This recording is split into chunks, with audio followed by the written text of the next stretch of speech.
In the vibrant city of Enugu, nestled within the serene neighborhood of Thinker's Corner, Amaka, a young single mother of two, woke up to another morning of uncertainty. Her rented apartment, once a place she proudly called home, had become a constant source of frustration. The once bright walls were now damp with mold, and the roof leaked so much that every rainfall felt like a reenactment of Noah's flood. For the past 5 years, Amaka had faithfully paid her rent, even during tough times. Chief Okafor, the landlord, was a wealthy businessman who owned multiple properties across Enugu, known for his imposing presence and larger-than-life persona. Chief Okafor rarely interacted with his tenants. He left property management to his caretaker, Chibuzo, a man with an easy smile but a slippery reputation. Amaka had reported the leaking roof to Chibuzo months ago, along with other complaints from her neighbors. Each time, Chibuzo promised to relay the information to Chief Okafor. "Madam, just be patient. Oga is a busy man, but I will tell him," he would say, his words as hollow as the promises they carried. But patience had its limits.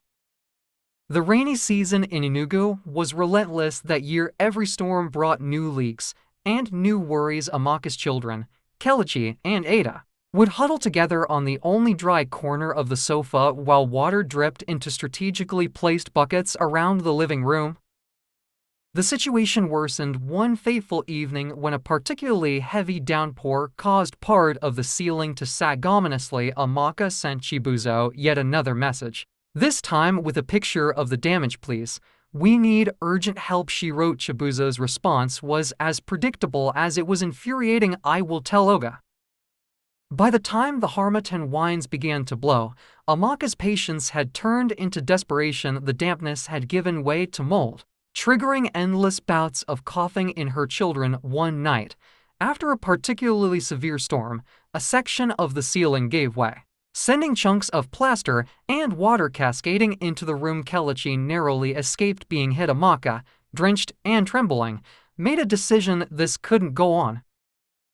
The next morning, with the help of her neighbor Cam, Amaka managed to get Chief Okafor's phone number. She hesitated before dialing, her heart pounding. "Hello, who is this?" A gruff voice answered. "Good morning, sir. My name is Amaka. I'm one of your tenants at Thinker's Corner," she began. Chief Okafor cut her off. "Why are you calling me directly? Don't you know I have a caretaker for these things, sir? I've been reporting issues to Chibuzo for months, but I don't deal directly with tenants. Talk to my caretaker," he barked, and hung up. Amaka stared at her phone, stunned. A week later, during another storm, disaster struck. The entire living room ceiling collapsed. Water poured in, destroying furniture, clothes, and school books. Amaka grabbed her children and fled outside, where the other tenants gathered in the rain. "This is the last straw," Kim shouted, her voice trembling with rage. "We've all been suffering in silence, but enough is enough." The tenants decided to take matters into their own hands. They marched to Chibuzo's house, a modest bungalow a few streets away. They found him lounging under a mango tree with a bottle of palm wine. When confronted, Chibuzo stammered excuses. "I told Oga about the roof. I swear I did," but the tenants were no longer interested in his words. They demanded action. One of the tenants, Hugo, suggested involving the media. "Let's show the world what we're going through," he said. They contacted Chinedu, a local journalist known for his investigative stories. Chinedu visited the building, taking pictures of the damage and interviewing the tenants. His article, titled "The Forgotten Tenants of Thinker's Corner," painted a vivid picture of their plight. The story spread like wildfire, reaching social media platforms and even local radio stations. The public outcry was swift. Calls for justice poured in, and the housing rights organization in Enugu took notice. Embarrassed by the negative publicity, Chief Okafor finally visited the property for the first time. He saw the extent of the damage. Amaka and the other tenants confronted him. "This is what we've been living with, sir," Amaka said, her voice steady but filled with emotion. "If only you had listened to us, it wouldn't have come to this." Chief Okafor was visibly shaken. "I trusted Chibuzo to manage these things," he admitted. "I didn't know it was this bad." Within days, contractors arrived at the building. The roof was replaced, walls were repainted, and plumbing issues were resolved. Chief Okafor also installed a proper complaint system, including a dedicated phone line and email address for tenants. Chibuzo was fired, replaced by a professional property manager who understood the importance of communication and accountability. To make amends, Chief Okafor offered Amaka and her children a rent-free year to help them recover from their losses. He also compensated other tenants whose properties had been damaged. Months later, Amaka sat in her newly renovated living room, watching her children play. She thought about the ordeal and the lessons it carried. Poor communication had nearly cost her and her neighbors their homes, but it had also sparked a change. The story of Thinker's Corner became a case study in property and facility management, reminding landlords and tenants alike that effective communication is the foundation of trust. For Chief Okafor, it was a humbling lesson that managing property was not just about collecting rent, but ensuring the well-being of those who called it home. For Amaka, it was a testament to the power of community and the resilience of the human spirit.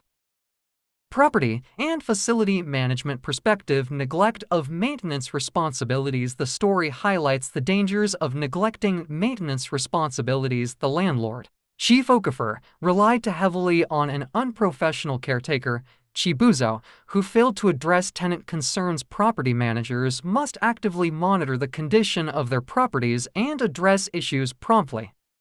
Inadequate communication channels. Chief Okafor's refusal to deal directly with tenants created a communication gap. Effective property management requires a clear and reliable system for tenants to report issues and receive updates on resolutions.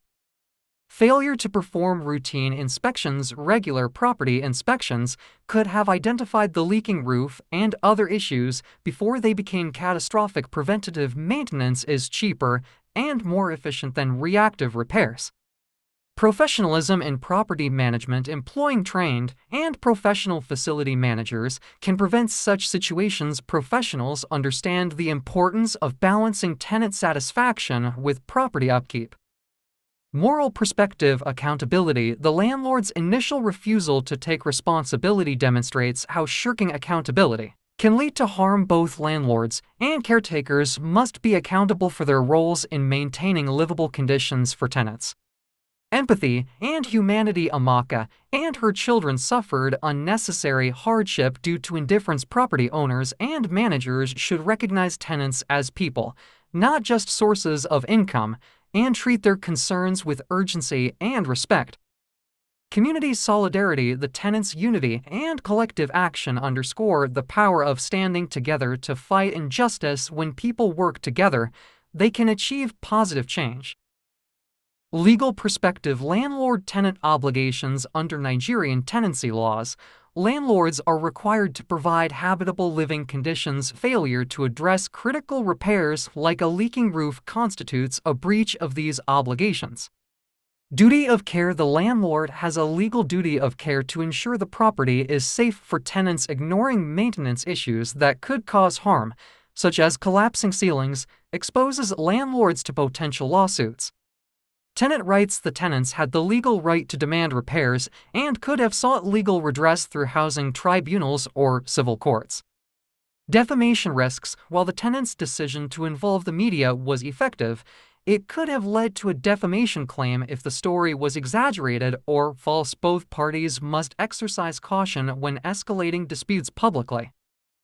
Lessons learned for property owners. Effective property management is not a hands-off endeavor. Owners must ensure their properties are well maintained, either by hiring competent managers or by staying involved in operations. Ignoring tenant complaints can lead to financial losses, legal troubles, and reputational damage. For property managers, communication is key. Managers must promptly acknowledge tenant complaints and keep them informed about repair timelines. Professionalism matters. Employing unqualified caretakers or managers can result in mismanagement and tenant dissatisfaction. For tenants, know your rights. Tenants should be aware of legal protections and the proper channels to address grievances. Collective action is powerful. When individual voices are ignored, a united front can drive change. General life lessons: poor communication can have disastrous consequences, but honest and direct communication can resolve conflicts. Empathy and respect for others' needs go a long way in fostering healthy relationships, whether personal or professional. By addressing property, moral, and legal responsibilities holistically, landlords and tenants can avoid conflicts, foster better relationships, and ensure harmonious living environments. If you find this story enlightened, please like, comment, share, and subscribe to my channel for more content on property, facility, and real estate management business tips. Thank you for watching. See you in my next video. God bless you.